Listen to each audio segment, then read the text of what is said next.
నా పేరు సంగం వెంకటేశ్వర్ యాదవ్. నేను solar PM Kusum farmer welfare association కు వైస్ ప్రెసిడెంట్ గా ఉన్నాను. రైతులకు వాళ్ళ మీద అధిక భారం పడే విధంగా సోలార్ రైతులకు జిఎస్టీ రూపకంగా ఒక గుదిబండగా నోటీసులు ఇవ్వడం జరిగింది. 2021లో ఈ జియో ఏదైతే యూనిట్ రేట్ను ₹3.13 చేసినప్పుడు దాని ప్రైస్ ₹3.13 చేసినప్పుడు జిఎస్టీ రేటు 5% మాత్రమే ఉన్నది. తర్వాత పెరిగిన దాన్ని అలాగే ఉన్నది. తర్వాత మళ్ళీ 2025 అక్టోబర్లో జిఎస్టీ రేటు తగ్గడం వల్ల దాని తగ్గిందనేసి ఒక చూపుతూ డిస్కమ్స్ వాళ్ళు లేటెస్ట్గా 2026లో మాకు నోటీసులు పంపించడం జరిగింది. దానివల్ల మాకు లోన్లు రాకుండా ప్లస్ ప్రాజెక్ట్ వైబిలిటీ కాకుండా ఇబ్బంది జరిగే పరిస్థితి వచ్చింది. ప్రాజెక్టుని మేము చేయలేక మళ్ళీ అప్పులు తీసుకొచ్చి చేసి ఒక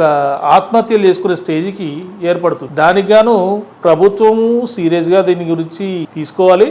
ప్లస్ రైతుల పక్షాన ఈఆర్సీలో మేమందరం కూడా మేము ప్రజెంటేషన్స్ ఇస్తున్నాం. దీని పిటిషన్స్ మేము రెస్పాండ్ అయ్యి మేము సమాధానం ఇస్తున్నాం. ఈఆర్సీ దృష్టిలో తీసుకొని అందరికి కూడా న్యాయం జరిగే విధంగా ₹3.13 నుంచి ₹2.98 కాకుండా ₹3.50 కానీ ₹4 కానీ పెంచాలని మేము solar PM Kusum welfare association నుంచి గట్టిగా డిమాండ్ చేస్తున్నాం. రైతుల పక్షాన రైతులకు న్యాయం జరగాలి, లేకపోతే మేము ఎంతవరకైనా పోరాడానికి సిద్ధంగా ఉన్నాం.